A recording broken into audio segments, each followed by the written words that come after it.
First, I want to update you on the situation in Southport, where violence has broken out tonight following that horrific knife attack yesterday morning.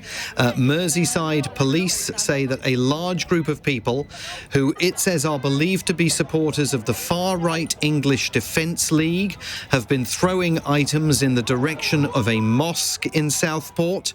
Police officers have been responding and have faced a barrage of bottles and wheelie bins being thrown at them. One officer has sustained a suspected broken nose, while multiple police vehicles have been damaged and even set on fire. Merseyside Police Assistant Chief Constable Alex Gross said tonight that there has been much speculation and hypothesis around the status of a 17-year-old male who is currently in police custody, and some individuals are using this to bring violence and disorder to our streets.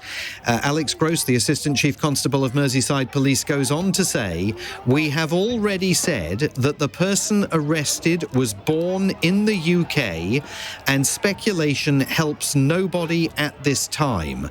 Our officers should not have to face this, but we will be there tonight to ensure the safety of the local community who have suffered enough, and will arrest those involved in criminal behaviour." And all of this, of course, was taking place shortly after a vigil to honour the memories of those dead children in that knife attack was taking place in Southport. And earlier in the day, of course, the Prime Minister Keir Starmer visited the scene as well. Reporter Alex Taylor-Brown is LBC's man in Southport, and he is with me live. Alex, what has been taking place there over the last 90 minutes or so?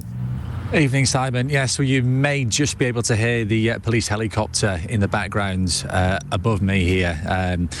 Disorder, as you mentioned, has broken out about an hour and a half ago, and here at the scene on Hart Street where the attack happened yesterday, there was a real sense of something was about to happen. There was a big group of mostly men gathering outside a pub on Hart Street. Absolutely no intention of paying tributes to the victims of the attack. None of them have brought flowers or teddies or candles, which we've seen laid there throughout the day.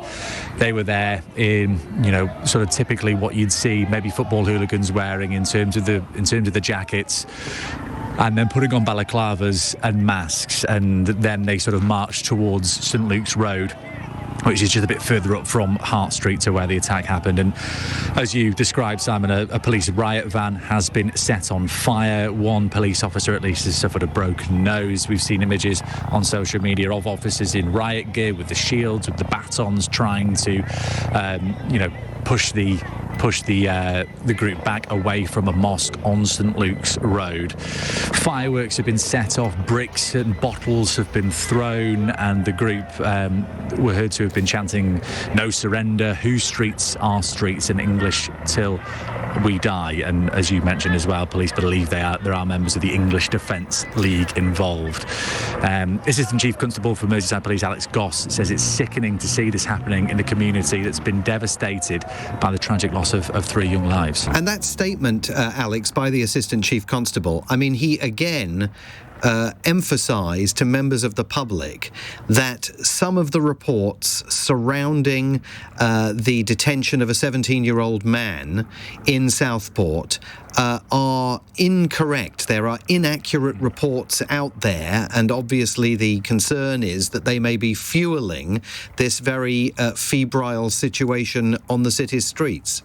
Yeah, and this is the big problem with the social media age in which we sort of live in. Speculation can travel faster than the facts that it's our jobs here to report. And the facts that we have are that a 17-year-old was arrested on suspicion of murder and attempted murder. And they were stressing again, Merseyside Police, as you rightly say, Simon, that this suspect, this individual, was born in Cardiff. So a lot of misinformation. We've heard Yvette Cooper speaking in the Commons earlier about misinformation. I spoke to Emily Spurrell, the Police and Crime Commissioner for Merseyside, as well yesterday, urging people not to speculate on social media.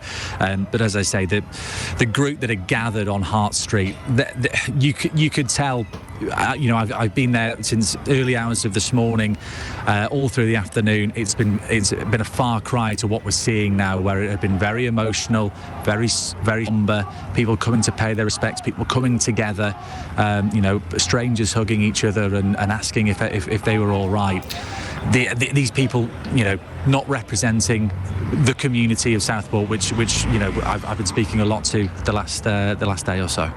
Well, I was going to ask you about that, Alex, because this is literally the last thing Southport can possibly need under the awful, tragic circumstances that have impacted the town over the course of the last 24 hours. And there were obviously emotional scenes throughout the day leading up to that vigil, including the presence of the Prime Minister, Keir Starmer, in Southport. This must be a Southport that is, under any circumstances, reeling from the stabbings that took place, and now having to deal with another situation that potentially is going to destabilise safety and security on the city's streets. Absolutely, and it's obviously the last thing anyone here would have wanted to see. And the thoughts go out to there are grieving families in all of this. There are families of children who are still in a critical condition. There are families of two adults who are, the latest we heard, still in a critical condition as well. And what we've seen on comments on social media, people from the area saying this is not representative of us, and lots of talk about a lot of the people involved in this disorder here not being from Southport and coming from further afield.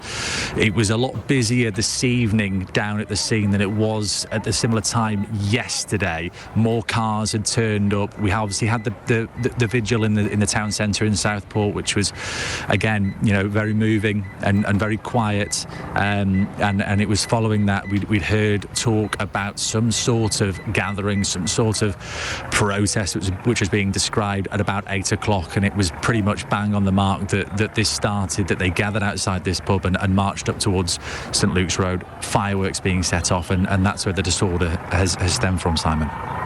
Alex Taylor-Brown, LBC's reporter, live in Southport. Thanks very much for coming on, Alex. I know it's been a very long day there. While Alex was on the air, the Merseyside Police Chief Constable Serena Kennedy has put a statement out on social media saying, "I am incredibly proud of my officers and staff who have worked so hard to save the lives of children, investigate the horrific incident from yesterday, working with partners to provide reassurance to our communities, and now they are facing this level of violence from these thugs." The statement continues. Over 1,000 residents from Southport came together this evening to remember the little girls who have died, those who are still critical in hospital, and all those who witnessed and are traumatised by the events from yesterday. This is where all of our focus should be. That statement coming from Merseyside Police Chief Constable Serena Kennedy.